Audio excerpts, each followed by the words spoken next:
प्यारे दोस्तों, commerce delight के इस पार्ट में आपका स्वागत है। आज हम आपके सामने डिस्कस करने जा रहे हैं कॉमर्स या वाणिज्य के 24 एमसीक्यूज के बारे में। ये MCQs TGT, PGT, LT, PCS, net और यूपीपीसीएल के एग्जाम को ध्यान में रखते हुए तैयार किए गए हैं। तो आइए शुरू करते हैं 24 एमसीक्यूज का पार्ट 1। आदर्श चालू अनुपात मतलब करंट रेशो होता है A 3:1, B 1:1, C 2:1, D 4:1। इसका सही आंसर है 2:1। यदि यहां पर आदर्श तरल अनुपात पूछा गया होता तो इसका सही आंसर होता 1:1। अभिप्रेरणा का X और Y सिद्धांत किसने दिया?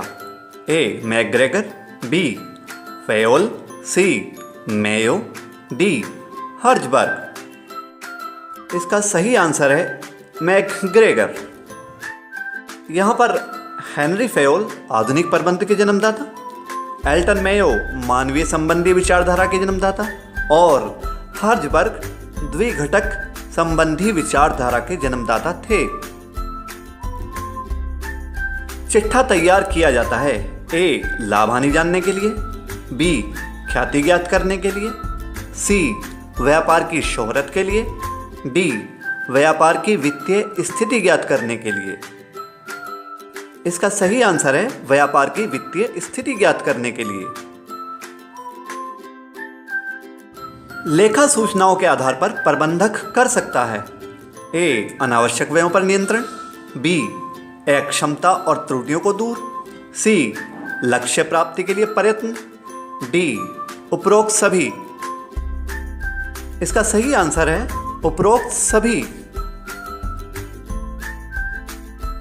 आईडीबीआई का मुख्यालय कहाँ स्थित है? A Delhi, B Kolkata, C Mumbai, D Chennai. इसका सही आंसर है मुंबई। आईडीबीआई उद्योगों के विकास के लिए बनाया गया बैंक है जिसका पूरा नाम है industrial development bank of India. लेखाकरण का उपयोग करता कौन नहीं है? A स्वामी, B लेनदार या ऋणदाता, C देनदार, D सरकार। इसका सही आंसर है देनदार। एल्टन मेयो ने दी A मानवीय संबंधी विचारधारा, B नेतृत्व संबंधी विचारधारा, C अभिप्रेरणा संबंधी विचारधारा, D कौशल संबंधी विचारधारा। इसका सही आंसर है मानवीय संबंधी विचारधारा। EOQ वह मात्रा है जो आदेश हेतु होती है सर्वाधिक A खर्चीली, B मितव्ययी, C सार्वजनिक, D राष्ट्रहित में। इसका सही आंसर है मितव्ययी। EOQ सामग्री के नियंत्रण की एक तकनीक है जिसका पूरा नाम है इकोनॉमिक ऑर्डर क्वांटिटी। लेखा विधि के सिद्धांतों की आवश्यक विशेषता नहीं है। A दूरदर्शिता, B उपयोगिता, C वस्तुनिष्ठता, D व्यवहार्यता। इसका सही आंसर है दूरदर्शिता। किस दृष्टिकोण से एकल व्यापारी को उसके व्यापार से पृथक माना गया है? A व्यक्तिगत दृष्टिकोण, B कानूनी दृष्टिकोण, C व्यावहारिक दृष्टिकोण, D लेखा विधि दृष्टिकोण। इसका सही आंसर है लेखा विधि दृष्टिकोण। एल्टन मेयो निवासी थे A ऑस्ट्रेलिया के, B अमेरिका के, C ब्रिटेन के, D फ्रांस के। इसका सही आंसर है ऑस्ट्रेलिया के। लेखा पुस्तकों में स्थायी संपत्तियों को वास्तविक लागत पर दिखाना कौन सी अवधारणा है? A चालू व्यापार की अवधारणा, B मुद्रा माप की अवधारणा, C लेखा अवधि अवधारणा, D लागत अवधारणा। इसका सही आंसर है चालू व्यापार की अवधारणा। क्रियात्मक संगठन पद्धति देन है A मैकग्रेगर की, B फेयोल की, सी टेलर की, डी हर्जबर्ग की। इसका सही आंसर है टेलर की।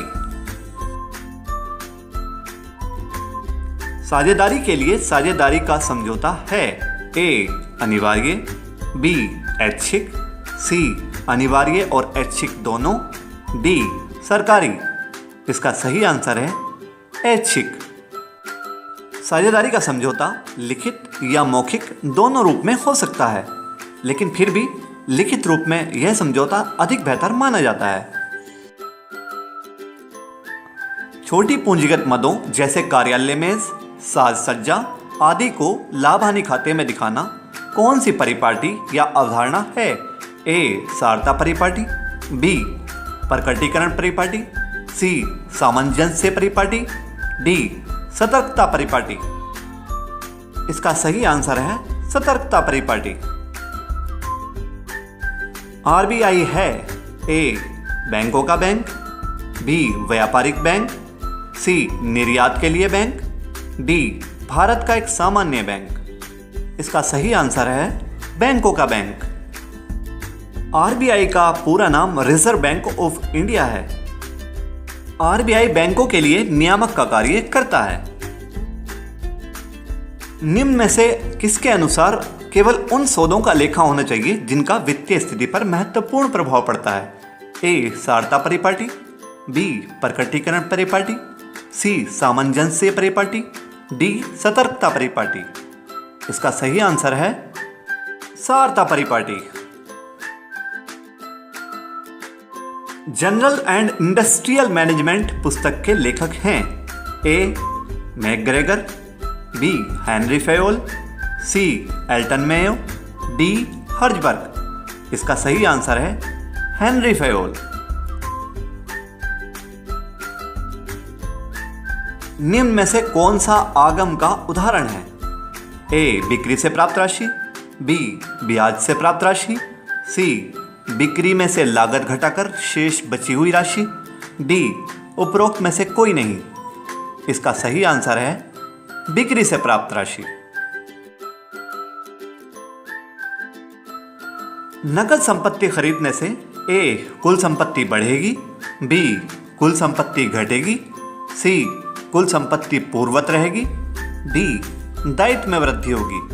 इसका सही आंसर है कुल संपत्ति पूर्ववत रहेगी। नकद संपत्ति खरीदने से अगर कैश जाएगी तो संपत्ति आएगी, तो संपत्तियों का बैलेंस बना रहेगा। इससे कुल संपत्तियों पर कोई फर्क नहीं पड़ेगा। लेखाकार की तकनीकी कुशलता तथा सेवाओं का प्रयोग किसी एक संगठन विशेष द्वारा ही किया जाता है। ए सार्वजनिक लेखा विधि में, बी निजी लेखा विधि में, सी राजकीय लेखा विधि में, डी राष्ट्रीय आय लेखा विधि में। इसका सही आंसर है निजी लेखा विधि में। समविच्छेद बिंदु पर होता है ए केवल लाभ, बी केवल हानि, सी कभी लाभ कभी हानि, डी न लाभ न हानि। इसका सही आंसर है न लाभ न हानि। समविच्छेद बिंदु को ब्रेक इवन पॉइंट भी कहते हैं। इस बिंदु पर company no loss no profit में रहती है।